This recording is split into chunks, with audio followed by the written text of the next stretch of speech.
ओम नमः शिवाय। नमस्कार दोस्तों, स्वागत है आप सभी का हमारे चैनल भक्ति ज्ञान में। दोस्तों, आज मैं आपको हरियाली तीज की व्रत कथा सुना रहा हूँ। भगवान शिव ने पार्वती जी को उनके पूर्व जन्म के बारे में याद दिलाने के लिए यह कथा सुनाई थी। शिव जी कहते हैं, हे पार्वती, बहुत समय पहले तुमने हिमालय पर मुझे वर के रूप में पाने के लिए घोर तप किया था। इस दौरान तुमने अन्न जल त्याग कर सूखे पत्ते चबाकर दिन व्यतीत किए थे। किसी भी मौसम की परवाह किए बिना तुमने निरंतर तप किया। तुम्हारी इस स्थिति को देखकर तुम्हारे पिता बहुत दुखी थे। ऐसी स्थिति में नारद जी तुम्हारे घर पधारे। जब तुम्हारे पिता ने नारद जी से उनके आगमन का कारण पूछा तो नारद जी बोले, हे गिरिराज, मैं भगवान विष्णु के भेजने पर यहाँ आया हूँ। आपकी कन्या की घोर तपस्या से प्रसन्न होकर वह उससे विवाह करना चाहते हैं। इस बारे में मैं आपकी राय जानना चाहता हूँ। नारद जी की बात सुनकर पर्वतराज अति प्रसन्नता के साथ बोले, हे नारद जी, यदि स्वयं भगवान विष्णु मेरी कन्या से विवाह करना चाहते हैं तो इससे बड़ी कोई बात नहीं हो सकती। मैं इस विवाह के लिए तैयार हूँ। फिर शिव जी पार्वती जी से कहते हैं, तुम्हारे पिता की स्वीकृति पाकर नारद जी विष्णु जी के पास गए और यह शुभ समाचार सुनाया। लेकिन जब तुम्हें इस विवाह के बारे में पता चला तो तुम्हें बहुत दुख हुआ। तुम मुझे यानी कैलाशपति शिव को मन से अपना पति मान चुकी थी। तुमने अपने व्याकुल मन की बात अपनी सहेली को बताई। तुम्हारी सहेली ने सुझाव दिया कि वह तुम्हें एक घनघोर वन में ले जाकर छुपा देगी और वहां रहकर तुम शिव जी को प्राप्त करने की साधना करना। इसके बाद तुम्हारे पिता तुम्हें घर में ना पाकर बड़े चिंतित और दुखी हुए। वह सोचने लगे कि यदि विष्णु जी बारात लेकर आ गए और तुम घर पर ना मिली तो क्या होगा। उन्होंने तुम्हारी खोज में धरती पाताल एक करवा दिए, लेकिन तुम ना मिली। तुम वन में एक गुफा के भीतर मेरी आराधना में लीन थी।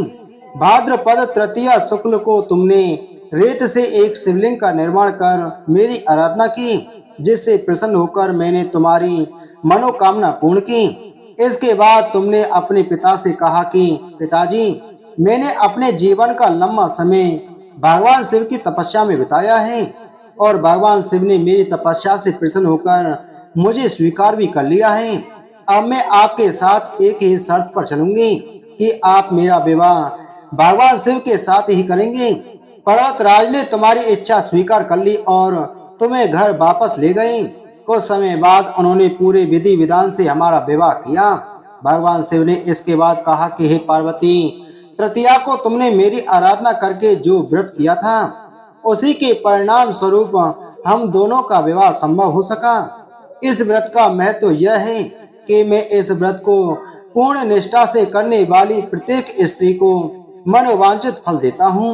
भगवान शिव ने पार्वती जी से कहा कि इस व्रत को जो भी स्त्री पूर्ण श्रद्धा से करेगी उसे तुम्हारी तरह अचल सुहाग प्राप्त होगा।